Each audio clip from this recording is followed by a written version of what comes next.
Demystifying Adaptive Testing in the GRE.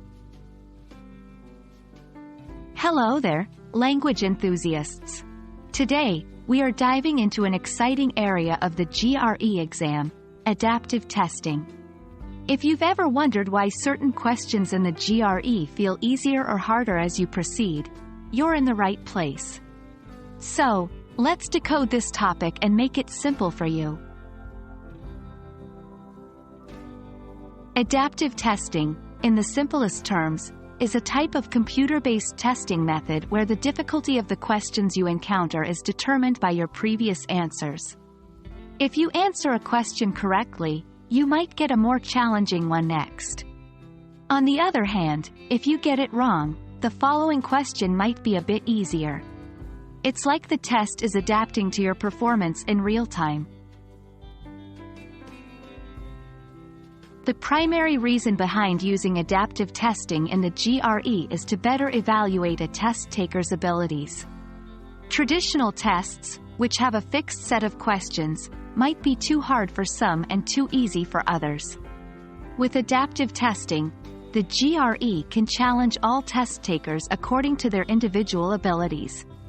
This ensures that everyone gets a fair shot, and their score more accurately represents their potential. 1. Tailored to the test taker. As mentioned earlier, the test adapts to your level, ensuring that it's not too easy or too hard. 2. Efficient assessment. Adaptive tests can gauge a test taker's ability with fewer questions compared to traditional tests. 3. Reduced guessing. Since getting a question right will likely lead to a harder question, test takers are discouraged from random guessing. 1. Stay calm.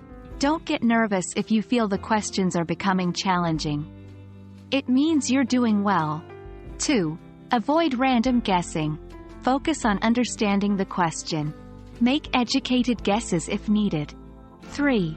Trust your instincts. Sometimes, your first instinct or response can be the correct one. Don't overthink. And there you have it. Now you know what adaptive testing in the GRE means and why it's used. We hope this video has been informative and has shed light on this unique testing method. Remember, every question is an opportunity, so give each one your best shot. Until next time, keep learning and keep growing.